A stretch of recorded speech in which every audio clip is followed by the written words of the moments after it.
Okay, to create the strap clamp, we must have the parts of strap clamp body, strap clamp hinge, strap clamp pin female, and strap clamp pin male. First, we will begin by inserting the strap clamp pin or strap clamp body and just place it at the origin. After that, we will then insert the strap clamp hinge.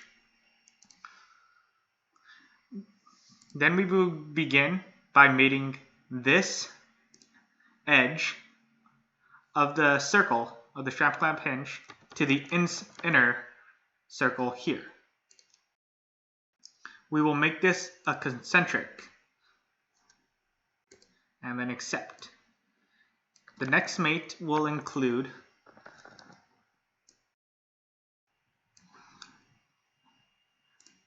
then we will insert the strap clamp pin female. We will then create a mate of this edge here of the female to here. We will then make it concentric and accept. The next mate will be this face of the pin to the front face of the clamp body. Make this coincident and accept. Then lastly, we will insert the strap clamp pin male. We will then create mates on this edge of the pin and this edge of the strap clamp pin female.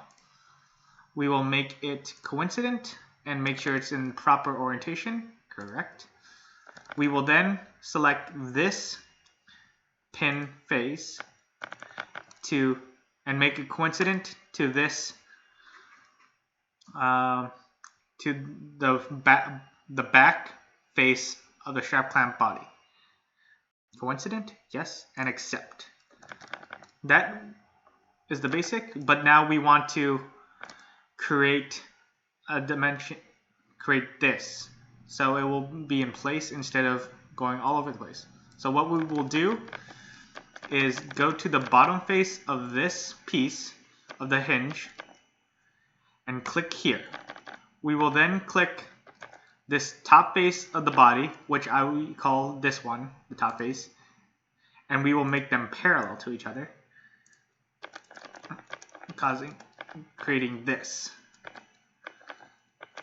Then from there, we will distance this piece from the side wall, and we will make it around a 0.1 will be good.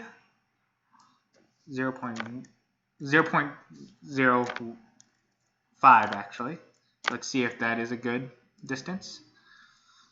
We want to make it so it won't connect or interact with the other wall.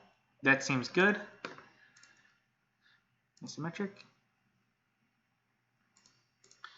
Even though once this product is printed, this hinge will be movable, but it will not go through the walls. So that's why we will place that parallel and then that distance mate. This is how you make the assembly for the strap clamp.